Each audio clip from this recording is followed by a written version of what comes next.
Welcome to episode 66 of the Filmumentaries podcast. It's January 2023. Happy New Year to you all. It's Jamie Benning here. You join me in this large hotel I'm in Colorado. The walls are adorned with Native American art, and we're snowed in, sadly. But spirits are high, for now at least. Thanks for the feedback on the last episode in which I spoke with Rose Degnan. Rose, of course, worked for Lucasfilm and ILM for 20 or so years. And it was great to get her unique perspective on working with George Lucas in those early days through to the onset of digital VFX.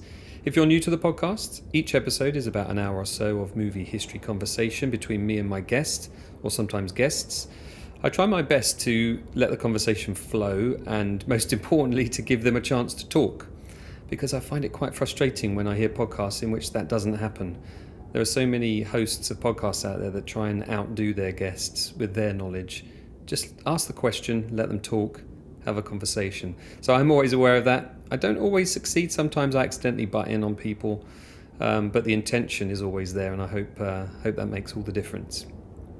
If you enjoy my work, and this is work, albeit work that I love, then please consider supporting the podcast via Patreon.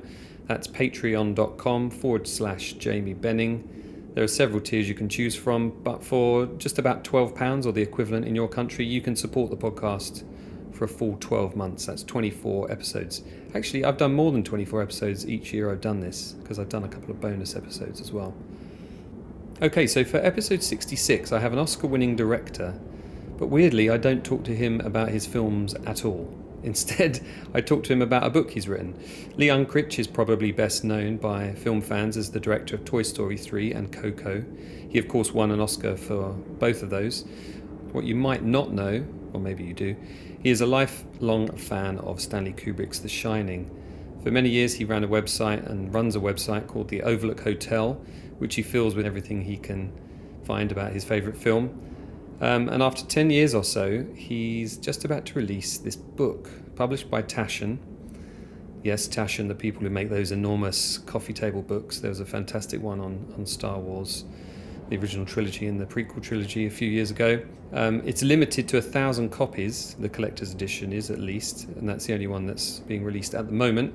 It's called Stanley Kubrick's The Shining, fittingly, and I spoke to Lee just after Christmas. So here's our conversation, and I'll be back at the end for a bit more jabbering on.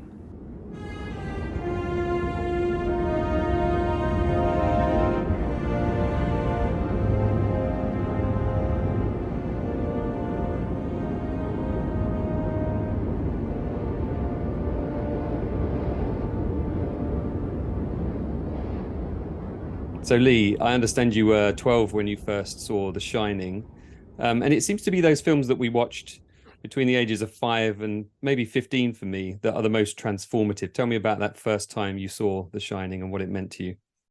Yeah, I guess so. I do feel that way. My my mom loves movies, and she didn't have a lot of people to take with her, so she was often dragging me along to the movies, and I got exposed to some movies that I probably was not old enough for, but I don't know, taught me about life, taught me about being an adult, and so I don't really regret most of it. There was one movie she took me to called It Lives Again, which was the sequel to It's Alive, and it's a terrible, terrible movie, but it hit me at an age where I was completely traumatized by it and had nightmares for like a year. And that was about 2 years before I saw The Shining. So I don't remember much at all about that very first time that I saw The Shining. All I do concretely remember is my mom turning to me at some point during the movie and asking if I was okay, because I think she was worried she was going to be like traumatizing me again. But I do remember just being transfixed and saying, no, I'm fine. Everything's good. What rating was it back then when it was initially released? It's always been R. Right, yeah. Yeah. For the nudity and violence. Yeah. Yeah. It's weird because we don't have a kind of equivalent over here in the UK. You know, we had PG-15 and 18. So if I wanted to get into one of those movies, it wasn't a matter of being taken by a parent. It was about trying to sneak in and because even with a parent. Yeah. Here, if it's rated R, if you're under 17, as long as you're with a parent or guardian, you're good to go. That's amazing. I mean, it's no wonder like 12 arrived and all those things for you guys over there. So the book has been 10 years in the making. What was, I mean, obviously probably the seed was planted back then, right, in 1980. Um, but when did it really start to come to you that, there's a book here, there's a possibility I could make something here? Was it visiting the archives? Was it just all the stuff you'd collected over the years? Because you're known for being, the most knowledgeable fan of The Shining. It was a long journey. The book itself was 10 years, but yes, this was all in the making long before then. Um, I kind of take it all the way back to when I first saw the movie. A few days later, I bought the paperback of Stephen King's novel, and it was the movie tie-in edition. It had Saul Bass's yellow and black logo on the cover. Mm. And in the middle of the book were a bunch of black and white stills from the movie. And at some point, I don't remember when, but at some point, I realized that one of the stills was a scene that I couldn't remember being in the movie. Mm. And specifically, it was a shot of Shelley Duvall cooking in the kitchen in her robe. Yeah, that's right. I remember the Presumably, picture. there's the scene in the movie, where she takes the breakfast in bed to Jack in that robe. And so I saw this still and I was like, was there a whole scene where she was actually cooking that breakfast? And that really got my brain going. I started to wonder, were there other scenes that were shot and not used? I started to become fascinated with the idea of the film outside the film. And I think I'd also heard back then rumors about the hospital epilogue that Kubrick had cut out of the film after its initial limited release. So I remember even as a teenager trying to track down a screenplay. Like I wanted to read that hospital scene. I wanted to see what other scenes were in the film. But unfortunately, the only thing I could ever find was a what's called a post-production screenplay, which was literally just a transcription of the absolute finished film. So it didn't reveal any secrets to me. So I just had to be content with finding what I could online when the internet became a thing. And I slowly collected little bits and bobs of info and articles and interviews, but it was pretty slim pickings. But I had what I had and I enjoyed having it. And at some point back in, I don't know, like 98, 99, maybe, I think I started this Tumblr where I could put up stuff I had found having to do with The Shining. And I figured, well, if there's somebody else out there in the world who likes the movie as much as I do, then they'll have fun seeing this. And I also had in the back of my mind, maybe people will send me stuff that I've never seen, And so that actually did start happening. I mean, people turned me on to things and I made some friends who really liked the movie. And then eventually one day I got this guy named Jeff Blith wrote to me, and Jeff told me that he had worked on The Shining and wanted to know if I was interested in talking to him. And so, of course, I was. And turns out he was the camera operator in the helicopter that shot the title sequence for the film. And so he had a lot of stories to tell. He sent me photos that I'd never seen before, which was awesome. So again, I just kind of filed all this away and had that going as my side hustle while I was working at Pixar. And, Stanley died, of course, in 99. And at some point after that, I can't remember when, but the family donated his archives to the London College of Communication. And that opened at some point, though it was very difficult to get in. But I pulled some strings and I managed to go visit in 2010 when I was over in London doing press for Toy Story 3. I stayed an extra 3 days just so I could hang out in the archive and see everything having to do with The Shining. And finally, after 30 years of trying to find stuff, here it was, all of Stanley's drafts of the screenplay and his personal notes on King's novel and photos I'd never seen. I mean, it was just a treasure trove. It was amazing. And that was the first moment that I had an inkling that maybe there could be a book. Because there had been a lot written about The Shining, interpretations, meanings, critical analysis, but there was very little out there about the actual making of the film. And what was out there was apocryphal and some of it didn't seem to be real. So I reached out to Jan Harlan, who executive produced The Shining and was Stanley Kubrick's brother-in-law.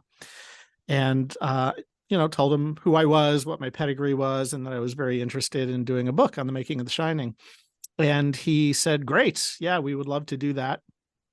We've done all these other books on Stanley's films, but no one's done anything on The Shining." He said, "The problem is we've just been approached by someone else who wants to do a book on the making of The Shining, who also has a great pedigree, and we can't support both." So I said, "Well, put me in touch with them. Maybe we can join forces." So that other person turned out to be Jonathan Rinsler, who at the time was working for Lucasfilm, and he had written a number of best-selling books on the making of all the early Star Wars films and Indiana Jones films and Alien. And so he kind of knew how to do this kind of book. And I had the knowledge and the cachet to get doors opened easily. And so and the other thing is he turned out he lived up in Northern California where I live. So I had him come by Pixar. We had a lunch and we really hit it off. And that was the beginning of a really great working relationship that went on for years as we developed this. The intention was always to do the book with Taschen, but we had to sell Taschen on doing the book. So there was a period of time where I was just completely self-financing all of this and doing interviews, and we didn't have a publisher, but I wanted to forge ahead because I figured the more we had done, the more enticing it would be for a publisher, hopefully Taschen. So yeah, sorry, I just rambled on there for a while, but that's great. The early genesis of the book. Yeah, those moments where if you're a fan of a particular movie and suddenly you start seeing things you've not seen before, like it could just be a photo that was taken a few seconds before the one that everyone has seen. There's just something so tantalizing about that. And that archive is so incredible for that stuff. I mean, they still have things like, and I'm sure it's in the book, like the typewriter text in English and in Italian and in French. I mean, it's all there. They have the boots from Barry Lyndon and clapperboards from everything. I mean, you can read documents in that archive where you can see Stanley's pissed off because he's typing harder. It's just and what, fantastic. People ask me what the biggest thing I got out of this whole experience was, and yes, I got to meet so many people who worked on the film and got to be friends with them and uncovered photos that nobody has seen before. But really the biggest thing is that the process of going through the archives specifically and talking with Diane Johnson, who wrote the screenplay with him, it just really humanized Stanley for me, because it's really easy to put Stanley up on a pedestal and think of him as this genius who kind of birthed these films into the world. And he was a genius, but he was also a human. And he struggled and he didn't always have the answers. And he was always asking questions of everyone around him and soliciting opinions. And ultimately he was making the final choices, of course, as the director, but he was very open and collaborative, which is not something that people typically think of when they think of Stanley Kubrick. Yeah, I was going to ask you about that. I wondered how much of writing this book was about kind of setting the record straight on The Shining, because there's been so much stuff put out in the public domain that is, misleading and has been overblown. Yeah, I don't know what it proportion. is. Yeah, I don't know what it is about The Shining specifically.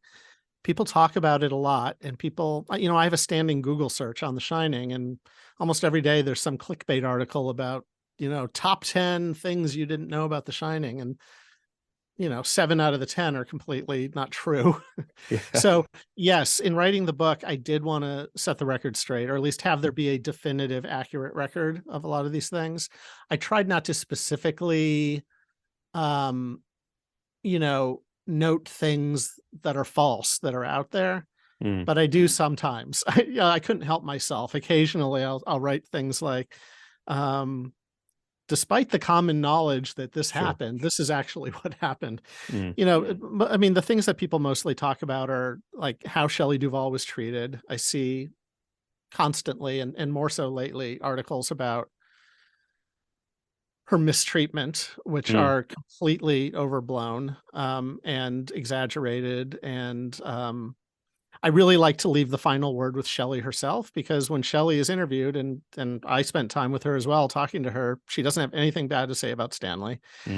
She says it was a difficult shoot. It was difficult for her to have to work herself into that pitch of hysteria, of course, day in and day out from a certain point forward. So it was not an easy film for her, but it's going too far to say that she was abused in the Mm. making of the film. I mean, Yeah. she was an actor like anyone else. They were all professionals on a set. They had lives outside of the shoot day to day. She was dating Ringo Starr. I mean, she was out there. She wasn't just like locked up in a cage and let out to film her part, certainly. Yeah. So that's talked about a lot. The number of takes that Stanley shot for some reason that's like a common thing. And unfortunately, some of the crew members are listed as sources for this info, but it's just based upon their memories or I don't know what, because I actually have the receipts. I have all of the production documents. I know how Mm. many takes were shot on each and every shot for the entire movie. And yeah, there were some scenes where he went high up in the numbers, but they were almost all scenes with Scatman Crothers because Scatman didn't know his lines Huh. Right. and he had a lot Interesting. of big speeches. So that's where you really see the numbers going up. Um, but yeah, anyway, so there are all kinds of stories out there, and I'm hoping that my true stories from this book somehow manage to worm their way out onto the internet, and hopefully some of that stuff can go away. Most of it doesn't matter, but I do get upset about when I read disparaging things about Stanley Mm. that just aren't true. Again, people like to think of him as this like evil genius, Mm. who was a totalitarian and treated people poorly, and it's just not true. Yeah, I think people kind of put two and two together and come up with five. Seeing some of those documentaries, from Full Metal Jacket, from The Shining, where there might be moments of, passionate discussion between Stanley and an actor, and people just, I don't know, they magnify it for some Well, they do. reason. Yes, there are two moments in Vivian's documentary where Mm. Stanley is kind of curt with Shelley, but It I mean, happens. these things happen, and that scene in particular where he's yelling at her at the door, that was one of the very last things that they shot. They were all fried. It was at the end of production. They were tired. Um, but Stanley also chose to have those in the film. Mm. I think that Stanley liked to perpetuate this myth of him being powerful, because he really wasn't that way. He was an introverted guy. He was Mm. nice, very, very smart, Mm. but socially kind of introverted. Mhm. And I think that he liked seeing those moments where he was like being tough director. And that's kind of corroborated by people I've spoken to who Mm. did work on it. Um, but the unfortunate thing is that because of those two moments in the documentary, people do extrapolate out. They assume that, oh, well, if that happened, then every day on the set must have been like that, Yeah. Yeah. right? And again, it just like nothing could be further from the truth. Well, it sounds like this is going to be the very much the definitive book and definitively answer a lot of these questions that people have had over the years. Of course, he was very famous for keeping all of this stuff, and we've already mentioned the archive of the amount of documents there are within the archive. Did you have to look much outside the archive to find things for the book as well? I did. Once I got the green light from Jan to start developing a book, the very first thing I did was, I spent really a couple of years tracking down every person I could find who was Mm. either in The Shining or worked on The Shining. And I didn't care how lowly their position was on the film. I wanted to talk to them because Sure. everyone has stories to tell. Hmm. And nobody's getting any younger. A lot of people, unfortunately, had already passed on who worked on the film, Hmm. and a lot of others were really getting up there in years. So it was critical that I try to get people's stories. So that's really what I focused on Mm. initially. Um, And what how was that divided up between you and Jonathan? Did you do the majority of the interviews, or was it Jonathan? Or was I there a did, combination of the two? yeah, I did most of them. Mm. Jonathan did some. Jonathan flew over and sat and interviewed Jan and Christiana at one point. I wasn't able to go over because I was juggling all this with making movies. So Sure. I pretty much was up weekend mornings interviewing people over Skype, Mm. where it was late afternoon in London. Um, the other thing I want to mention is that in addition to the interviews, what the interviews opened up, which I was hoping would, I would always ask every person if they had any materials from their time working on Hmm. the film, if they had any photos squirreled away in an old photo album or anything like that. And most of them didn't, but several of them did. And so I started getting my hands on lots of photos that I'd never seen before. Amazing. I mean, they weren't published because they were just people's personal photos. But the mother lode really was once I tracked down Dan Lloyd, who played Danny Torrance, Hmm.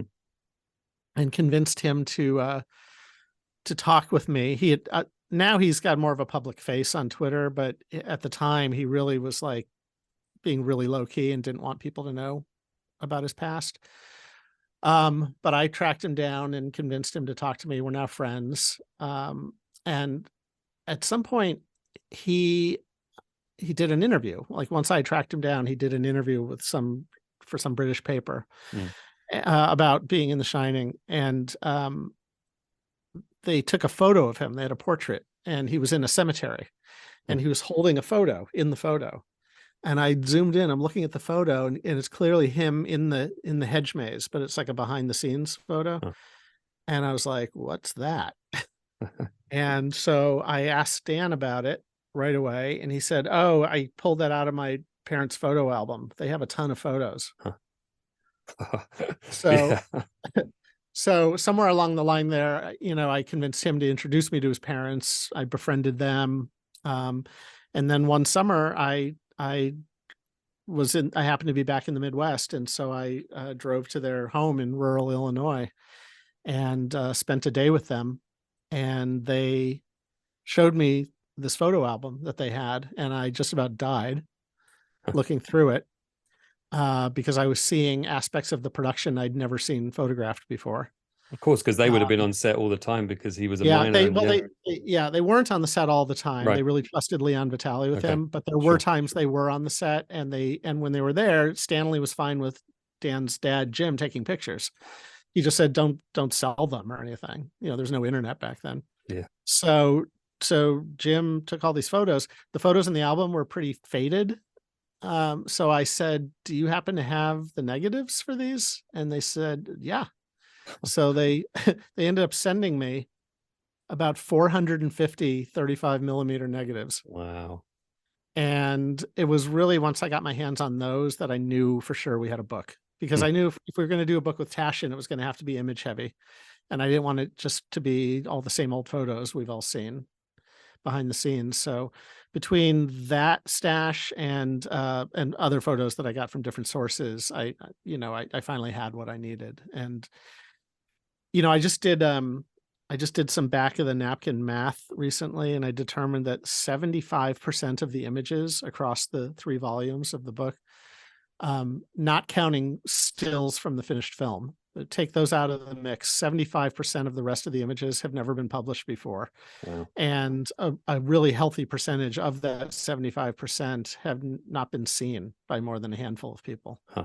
That's So I very think cool. people are going to be anyone who's a fan of the film and knows what's been out there are going to be blown away by picture after picture after picture. I found a stash of pictures in the archive that through some sleuthing, I came to realize that Stanley had actually taken himself. Hmm. I have a number of those in the book, which are very cool because, he started his career as a photojournalist when he was 17 and Mm. had an amazing eye. And you can see it in these photos on the set. Amazing. Oh, I could just, so tantalizing just to even talk about it. I can't imagine what must have been going through your mind at the time. Somebody who feels like they've seen everything that could be seen, and to Oh, uncover something outside of the archive of that magnitude must have just been yeah, incredible. it was incredible. I mean, they had costumes from the movie. They had Danny's costumes. They Huh. had one of Jack's jackets. I mean, they had all this stuff, all this memorabilia. They just kept everything in a trunk Huh. in their basement, and Fantastic. it was just part of their deep past. And they told me they were really happy that I came into their lives and was doing this project because they felt like it was kind of happening all over again a bit. They were just remembering all the feelings of being involved in something special. And because they were from rural Illinois. Mm. Jim was a railroad conductor. They were just living a nice simple Midwestern life, and this crazy thing happened to them, and they ended up in England being in a Stanley Kubrick film. And then they went back to their lives again, and that was it. Like that was just this like crazy year in their lives. Yeah, that's great. I mean, So there's that's got to be so many families that had a similar experience of their kid being whisked into a Hollywood movie, but there's never been more than a handful of movies that have got a character this iconic that everybody recognizes. Even if people haven't seen the film, they know that image of Danny on the tricycle. I mean, I can't yeah. even begin to imagine what it's like having that as part of your life, you know? Dan's kind of more amused by it than Yeah. anything. I mean, he's super nice guy. He's kind of quiet. Um, he told me that almost his only relationship with the film now is that when it's on, sometimes he has little kids. They're a little older now, but he said they would just make fun of his haircut. that was kind of all they cared about, the fact that he was in this film. I'm sure as they grow up, they'll think it's pretty cool. Yeah, he did But I don't know. I mean, sorry. no, go ahead. I was going to say, I think he do a video introduction when there was the screening up at St. Albans here. And Yeah, you were there. Yeah. yeah, I talked him into Did you? self-taping that. He actually did a great job. It was You funny. did. Yeah. Very Because again, sweet guy. he's really sweet. He's really shy, although he does stuff now and then. I mean, he did a little cameo in Doctor Sleep. They reached out to him, and he agreed to do that. So I think he has fun with those things, but it's not his life, certainly.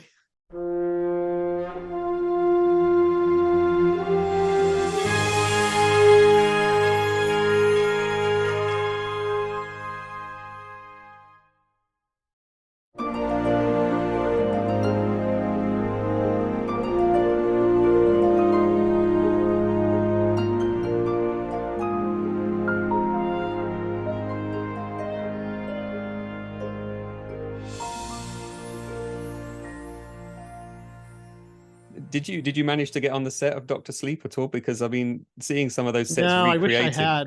I Yeah. know. Unfortunately, I didn't find out about it, that it was Huh. even being made, until after Oh, production was no. done. Ah. I think it was when the first trailer came out, and I saw, the Overlook again, Kubrick's Overlook, and I flipped, especially because I just didn't understand how that could be, because I know firsthand how much Stephen King hates the movie. Mm.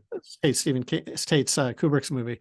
So I reached out to Mike Flanagan, who directed it, and asked him about it. I mean, I interviewed him for the book, because I have a section at the end where I talk about the impact, like the cultural impact of the film.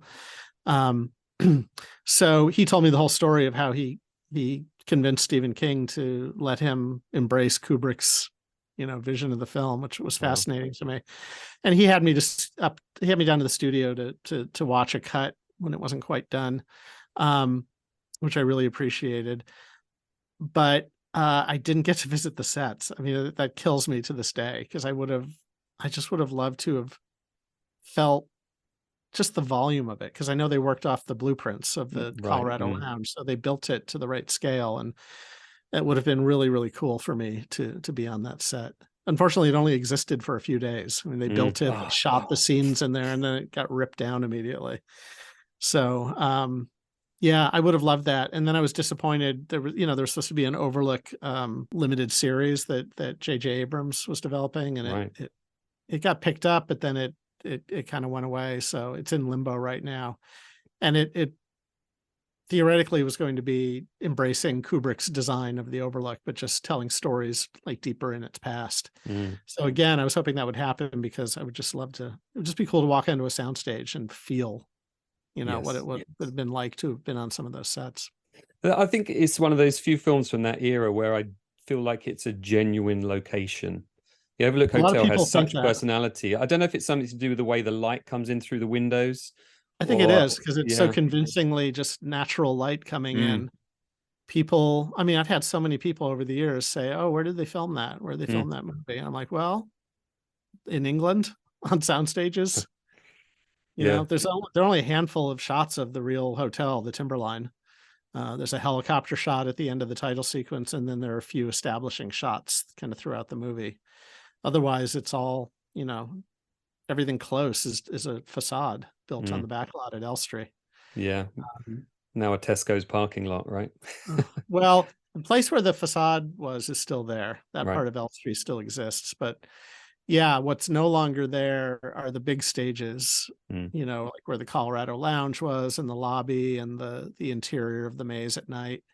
And also there was another stage previously there where the Gold Ballroom was built.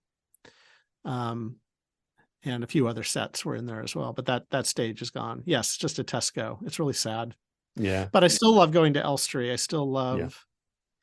I've gone up in the building. It's called the Enigma Building now, And back then it was a building where all the kind of the art department offices for The Shining were, and Stanley's personal offices Yeah. kind of were up there. And but they actually took away the art department at one point and built the kitchen set. So the whole kitchen of the Overlook was built not on a soundstage, but just in this office building at Elstree.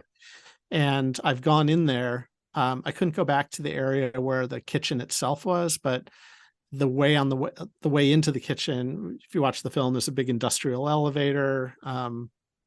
You see it a lot, and that's all just there because it was really part of the building. So it's weird to just be in England at a movie studio, standing in a real building that you uncannily realize is part of the Overlook. Yeah, I've been there too. I had a tour there in I guess the late 90s from a guy that worked there in one of the prop departments. And, he was pointing out where, like the Death Star hangar was and the Ewok village was over where Tesco's was. And then he took me in that same building. And it is kind of, I think that was the really canny thing. Not only did they have these amazing set builders and set decorators, but they used genuine physical places. And seeing Vivian's work as well on the making of, you somehow feel even more connected to that physical space because you're seeing the dressing rooms and you're seeing all behind the scenes there as well. I mean, that's what got to be one of the best making of documentaries out there. I just wish it was longer. Well, someday, maybe. Yeah. Well, there's around 50 hours of I know, of footage that still exists under lock and key. Yes. Yeah. So, in the archive. Maybe someday. Hope so. That film obviously was partly, of course, promotional, but it also, am I right in thinking that Stanley, had the kind of last say on it with Vivian? They kind of discussed over what should and shouldn't be in there, and it's pretty open in as much. He was pretty open in as much as letting him be seen in different aspects of his personality, and it feels honest. Well, it feels like honest filmmaking. It was, yes, but it was skewed. Right. Again, like I said earlier, because Stanley enjoyed there being a certain kind of, version of him out in the world. So they definitely steered into that. They had other scenes that they wanted in the film that they had to cut out because Stanley wanted more footage from the finished film in it. So they had to lose some other bits and bobs. I talked pretty extensively to Gordon Stainforth, who edited her documentary, and he also ended up working with Stanley. He was an assistant editor on the film, but he ended up cutting a lot of the music in the film. Stanley really kind of gave a lot of that over to him, interestingly. And so he has a lot to say about it. And I have a lot of those stories in the book. Really fascinating. Again, I think my book, I've read a lot of books about Kubrick, and I'm excited that I think that people who read this not only are going to get this definitive making of The Shining, but it also gives a lot of windows into who Stanley Kubrick was as a person, as a filmmaker, how he was to work with, that I haven't really read before, or at least not this extensively. I mean, we have a lot of sidebars and side trips into just talking about Stanley and people reminiscing about, working with him on The Shining specifically. So that's another thing that, I think people are going to really enjoy when they read the book. Very cool to see you up there in Stanley's house for the launch as well, with your Shining jacket on, your Ted Baker Shining jacket. Yeah, that was fun. That was a fun night, except I was kind of sick. I got really sick that week, but I rallied for that party. It was wonderful. I had been out to Chittickbury before, just socially. But this was fun to be at a party kind of in the public part of the house where they throw parties. And we did this Q&A in a room. Well, we were the party and this Q&A were in two big rooms that formerly were Stanley's offices in the house. So that was very cool. I just love being out there because a lot of The Shining was edited out at Chittickbury in a stable block right opposite the house. And I've eaten a meal in their kitchen, sitting at the table, which was Jack's writing table in The Shining. It's now their big dining room table in their kitchen. I mean, come on, for a fan, that doesn't get any better than that, does it? You've mentioned the book being 3 volumes, but can you describe to us, because I'm aware that the price tag for this limited edition is pretty high at the moment. There's a lot of people with fingers hovering over mouse buttons right now, myself. I know. I know a lot of people have been waiting for the book a long time, and I fully expected that a lot of people were going to be really disappointed that they couldn't just get it immediately because of the price tag. But it's in keeping with what Taschen's done on the other Kubrick titles. That Sure. Taschen for kind of for their marquee titles, they like to do these collector's editions, limited collector's editions. So there's only 1,000 of them. They put a lot of money into them, so it's not like they're just selling some paperback for $1,500. I mean, there was a lot of care and cost that went into creating this set. And eventually there will be a trade edition that'll be much more affordable. So it'll be in line with what they've done with the other Kubrick titles. Yeah, it's 3 volumes. The first volume, when you open the box, is this big oversized scrapbook. It's a kind of a facsimile of the scrapbook that is in the movie that Stanley actually cut out, that you see throughout the film, but it's never referred to. So we did a big oversized scrapbook, and I created a ton of clippings from the history of the Overlook that are in the front of the scrapbook, using a lot of remnants and copy and stuff that I found in the archive. And then those clippings kind of give way to it's essentially it's a beautiful oversized photo folio. So 1 photo per page is the bulk of that book. So just like a big oversized art photography book. The next thing that people will find in the box is a kind of a facsimile of Jack's box of typing paper. And when you open that, at the top of that box, the first thing people will see are exact replicas of all of the all work and no play pages that were created for the film. So they're all in the archive, as you mentioned earlier, all the original typed pages. And so I scanned all of them front and back, and we created a set of those papers for the box. Once you get below the box, the typing paper rather, there's a kind of a series of smaller books within that box. I have an exact facsimile of a continuity script that Vivian Kubrick gave me. Wow. That's very cool. You can see all kinds of scenes that are not in the finished film that they shot. Lots of Polaroids taped in, little bits of paper right out of Stanley's typewriter as he was making changes on the set. So that's a very cool item. There's also a booklet of all of Saul Bass's design work leading to the final design of the Shining's poster. There are a few things that have been online from that. Stuff that Saul actually presented to Stanley and Stanley gave notes on. But I actually got into Saul's personal archives and found everything, like every last shred from the earliest doodles he was making. So we recreated a whole selection of those in one booklet. I also found some production design sketches for the Overlook's lobby and Colorado Lounge that I'd never seen before. And so we made a book of those. And then there's also a book of caricatures done by Tom Smith, who was the makeup artist on the movie. In his spare time, he would sit and draw caricatures of the cast and crew. And so we put together a selection of those. Nice. So that's everything that's in the typing paper box. And then the last thing in the box is really the Holy Grail. It's the actual making of book. It's a smaller soft cover book that's about 900 pages long and also has a ton of photos in it. And that's the complete definitive making of. It's practically a day by day during production making of the film, with a lot of stories that I've never seen before. And I just read the book again recently just to get ready to start talking about it. And I really I love it. I love reading it. It's just fun for me to hear all these stories told so candidly. I had somebody kind of high up, I don't want to mention a name, but somebody who's high up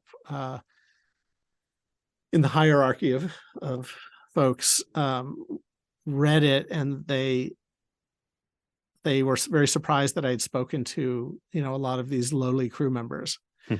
Because typically on a movie set, the story of the making of the film is very well crafted by EPK crews, and only certain people are allowed to be interviewed. Sure.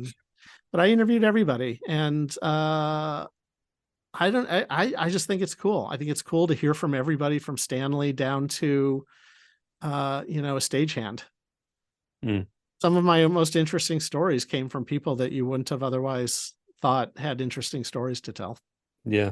Well, I think you'll be my 66th guest on this podcast. And really, that's what this podcast is about. I haven't had much opportunity to speak to high profile directors like yourself. I have spoken to a couple, but it's talking to those people who's, like you say, everyone's got a story, but it's talking to those people who don't always get the chance to tell their story because, for whatever reason, they'd seen too far below the line. But some of the best stuff I've had, has been from exactly those people. It's an insight that you just don't often get. And I'm so glad to hear Yeah. that's in the book too. Yeah, and I didn't, I wasn't sure everything was going to be allowed to stay. Mm. There were some bits that weren't disparaging of people's character, but there may be some things that were like, I don't know, maybe the family wouldn't want out in the world or whatever. Mm.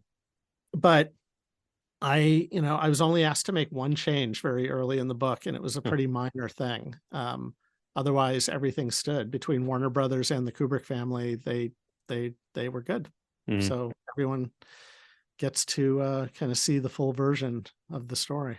Are there particular scenes or particular kind of unseen parts of the movie that you are most excited about getting in the book for like-minded fans?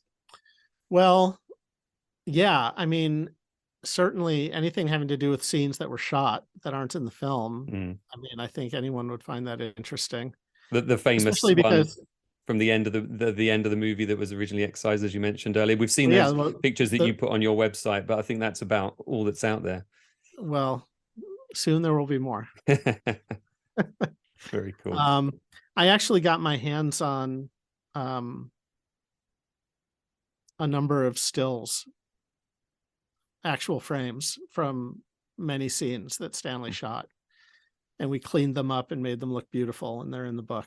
And it's important for the book because the book is a day-by-day telling of the making of the movie, not just the making of what's in the finished film, but truly the day-by-day making, including scenes that Stanley saw fit to write and spend time shooting, only to later decide they didn't need to be in the film. And for me as a filmmaker and as an editor, like, that's fascinating. I like to see a glimpse into the thought process of how a final work of art was shaped. Mm-hmm. And even though Stanley wouldn't like that, Stanley, didn't want people to know how the sausage was made. He just wanted the finished films to speak for themselves. I think it's important, especially with his stature in film history, for people to be able to, new generations to be able to learn from him. And part of that is learning from people's mistakes or blind alleys they went down. And I think it's all important. And if we're going to talk in the book, as we do, about the filming of these different scenes, I thought it was important to actually see them. So through a combination of continuity Polaroids, behind the scenes photos that I had, and some actual frames from these scenes, it gives a very kind of rich telling of the film that's beyond I know anything that's been out there. That's very cool. I mean, I like the idea that somewhere deep down, Stanley, although he wanted people to see the film for themselves and they exist for us to, understand what he was trying to do in that movie and not kind of, as you say, know how the sausage was made. But I kind of like the thought that by donating this archive, that the family kind of understand the importance of his legacy, and they understand maybe Stanley himself understood the importance, maybe in 4 decades time, for somebody like you to come in and dig all of this stuff up again. I don't know. Who knows? I mean, yes, the family did think it was important to have these be available for researchers and students. I don't think Stanley ever would have wanted this to happen in terms of the archive. That's my personal opinion. Sure. And just from talking to people close to him, I don't think he would have wanted that. But who knows? Like, after he's died, possibly. I mean, the one thing he did do, he had Leon Vitali incinerate all the outtakes from the films, especially like the last 5 films he had made, mostly because he saw what was happening with DVDs, and there were director's cuts and there were deleted scenes, and he never wanted any of that out there at all. I guess he didn't want it taken out of his hands, right? Because a studio could have reissued or recut something. Exactly. And the moment something's out there, you lose control over it. So that's why he had everything incinerated, because he knew that people could, even on, Leon told me that Stanley even had the the foresight to realize that people could take one of his finished films and these scenes and like cobble together a quote unquote director's cut, which that wouldn't have been, of course. It would be a monstrosity as far as he was concerned. So he just he took the steps while he was alive. And then even after he died, because Leon also burned the outtakes for Eyes Wide Shut, to prevent that from ever happening. But like I said, despite his best efforts, there were still things out there that I managed to get my hands on. Good for you. I just want to also talk about Jonathan Rinzler, you know, huge loss. I had him on the podcast weeks before he passed away. He kindly agreed to an interview. I think he actually thanked me afterwards, giving him something else to think about for an hour or two. Great. A wonderful writer. I mean, those books, those Star Wars books, really are the high bar of the behind the scenes making of books. When was it apparent to you that Jonathan was absolutely the best guy to do this job? Well, it was right away. I mean, like I said, they had these two competing proposals to do a book, and Jonathan happened to be the other one. So, and how far had he got into doing that? Did he have much research? Not at all. Right. No, okay. None really. He had just approached them recently with the idea of doing it. So I'm not going to say I didn't have a choice, because I did, certainly, but it fell into my lap, and it was like, it just seemed perfect, like too good to be true, because I'd never written a book before. And that's all Jonathan had done, was write books. And I just, between the two of us, I knew we could create something. So I ended up hiring him out of my own pocket before I had any publishing deal, just to start working on the manuscript. And we worked together very closely for a long time, through the whole writing of the book and editing it and shaping it. And it actually, we were starting to lay the book out, and Jonathan saw some of that when he got his diagnosis, that he had pancreatic cancer. He was only given, like, I think 3 to 4 months to live when he got that diagnosis. He ended up living a year, thankfully, but he didn't live long enough to see the book in its finished form, more, or have it come out in the world, certainly. So yeah. I did dedicate the book to him, and, I talk about him in the book, and, we share credit for the project, as he should, of course. He did an amazing job, writing this book. It's very easy to read. It's very thoughtful, exciting at times. It's just good. I think it's great. We'll see what people think. My finger's still hovering on that mouse button. Well, listen, I'm really grateful to you for giving your time, and I just want to say thank you as well. For your films have meant a lot to me and my family over the years, and thank you. To have somebody like you finally get this out after 10 years. I think we spoke very briefly on email about, I don't know, 10 years ago, when I was trying to get to visit the archive, and I was doing my filmumentaries, and right. I was thinking about, is there one that I could do on The Shining? And I know you were talking about the book kind of back then, and it's so great to finally see it, it took a while, between COVID and any number of other obstacles, but all that matters is it's done now, and it'll be in 1,000 people's hands soon, and then hopefully not long after, anybody who wants to get their hands on it. Cool. Thanks so much, Lee. Absolutely. Good talking to you.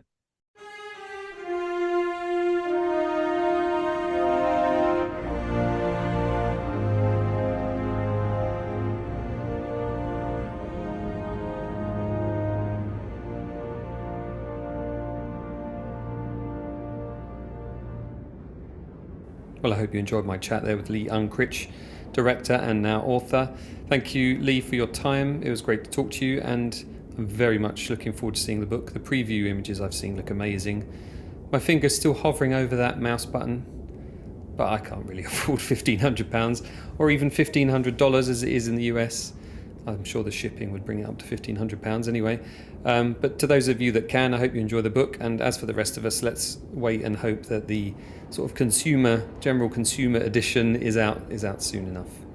I've recently lined up interviews with VFX artists Gene Bolt, Hal Hickel and Ken Ralston. I'm also due to talk with composer Stu Phillips. We've had a couple of cancellations at either end, but we hope to do that at the end of the month. And I'm also chasing a bunch of people who were keen last year.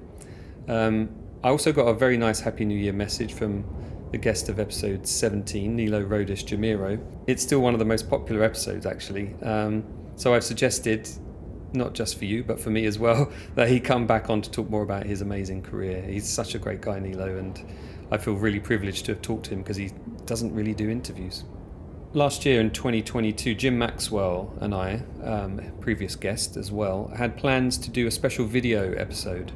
But what with one thing and another, it didn't come off. But we hope to resurrect that idea for 2023. And for those of you that love movie matte paintings, I'm sure you'll love what we produce. We're hopefully going to have a conversation with a couple of people that were involved in matte painting in that kind of golden era in the 80s. And just want to kind of showcase some of that work and talk about it. And yeah, I think that's going to be a really nice episode. We'll try and do an audio version of it, but the video version will be great, obviously, because you'll be able to see the artwork. In the meantime, please share this podcast online with your film nerd friends and in person with anyone you might bump into. I'm still getting about 1,000 listeners per episode, and I would really love it if this could get a wider audience. And with your help, I'm sure we can achieve it. If you leave a review on Apple, apparently that's a great way for it to get kind of moved up the charts. At the moment, I'm kind of languishing in the top kind of 70 to 100 film history podcasts in the UK. At one point I was in the top 10. I'm not sure, maybe people stopped doing reviews and just got a bit comfortable listening to it each week. But if you have been a long-term listener or you're a new listener and you like it, please do leave a review. Share on Twitter, share on Facebook, wherever you can. It'd be really, I'd be really grateful for that. I should also mention that I'll be uploading some video versions of several episodes to the Filmumentary's YouTube channel. These video versions were often a perk for patrons of a certain tier, but I figured after a while, they've seen those, and not many people do watch them on Patreon actually, because I think mostly you're kind of altruistically just helping support the podcast. But I think, putting them on YouTube is going to get them out there to more people. It's a different arena, of course. It's not a podcast arena, it's a video arena. So where I do have video recordings of my conversations and where those people are happy for me to upload them, I'll be doing that in the coming weeks, so look out for them. Thanks, as always, to Michael Hewitt-Brown. I do sometimes forget to thank you, Michael, for your wonderful music composed especially for this podcast.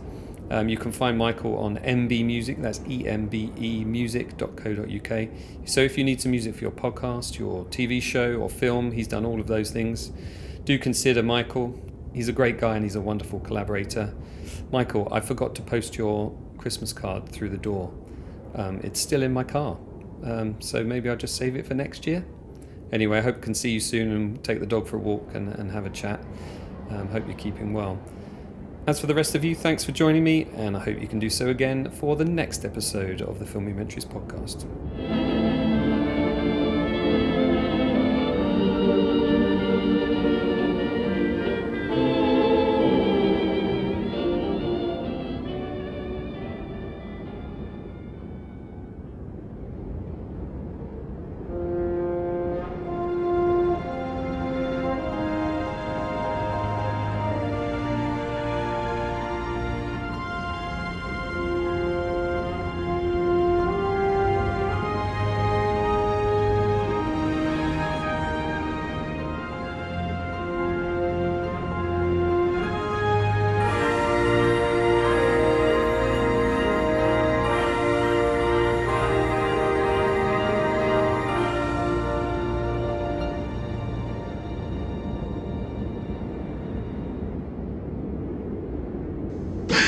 Ha ha ha!